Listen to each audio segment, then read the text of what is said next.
Ann dwi, a dyma Eric Mwri. Dyn ni'n byw yn ardal Pontypridd. Symudon ni fan hyn rhyw 4 canrif yn ôl. Mae'n debyg bod ni siwr wedi bod yn gweithio ar yr ardd ers rhyw 1 mlynedd ar 20 siwr o fod. Pan gyraeddwn ni'n gyntaf, darn o borfa oedd hwn yn bennaf. Yr oedd nifer o goed yma, y ffawydden ar ochr ucha yna a'r ddreinen. Ac bryd hwnnw dim ond rhywbeth bach i digon eiddil oedd y fedwen. Mae cynllun yr ardd wedi cael ei wneud o ffenest y llofft a dweud y gwir. Dyn ni wedi cerdded milltiroedd fyny lawr y grisiau i weld lle oedd y llinellau yn dod yn lle iawn. Dwi'n credu bod nhw'n weddol erbyn hyn. Fy wnaethon ni forderi ar y dechrau, wedyn mynd ati i dorri'r cylchoedd allan o'r lawnt a cael rhywbeth bach mwy diddorol. Dyw'r peth byth yn aros yn llonydd, mae'n newid o hyd. Ydych chi'n gweld, mae rhai planhigion yn talu am eu lle yn well na'r lleill. A mae'r passengers yn cael mynd. Mae ni'n trio dibynnu fwy ar blanhigion sy'n dod bob blwyddyn. Yn ytrach na dibynnu ar pethau bach yma sy'n eisiau sylw bob munud.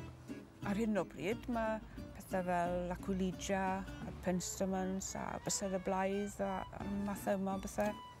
Mae yna gryn lawer o fylbu ag ati yn cael mi lawr hefyd, fel bod yna rhywbeth diddorol yn dod mis Ionawr, mis bach, mis Mawrth. Mae yna rhywbeth yn rhyw gornel fach sydd o ddiddordeb. Beth i ni'n trio wneud yw tyfu planhigion sydd yn cydweddu. A fel sa'n gweithio'n well yma os dyn ni'n cadw oren o yma. Mae porffor a glas a pinc a gwyn. Mae reina i weld yn gweithio'n well efo'i gilydd. Fe drio ni delia esgob Llandaf unwaith, sbel nôl nawr, mae hwnnw'n rhyw rhwng coch ag oren. Bob tro ni'n edrych arno fe, oedd e'n neud i'n sal. Mae gyda ni lecyn bach o lysiau, tyfu'r hen ffefrynnau, chydig rychau o datws a pha dringo. A mae gyda ni ambell lwyn fan hyn a fan acw, llwyn cyrens cochion sydd yn reit ynhyrchiol, a llwyn bach hefyd o gyrens dion. Da ni wedi trio tyfu India corn lenni am y tro cyntaf hefyd. Gawn ni weld sut eithi. Maen nhw wedi cyrraedd rhyw droedfedd ar hyn o bryd. A maen nhw'n edrych yn weddol iach, so gawn ni weld.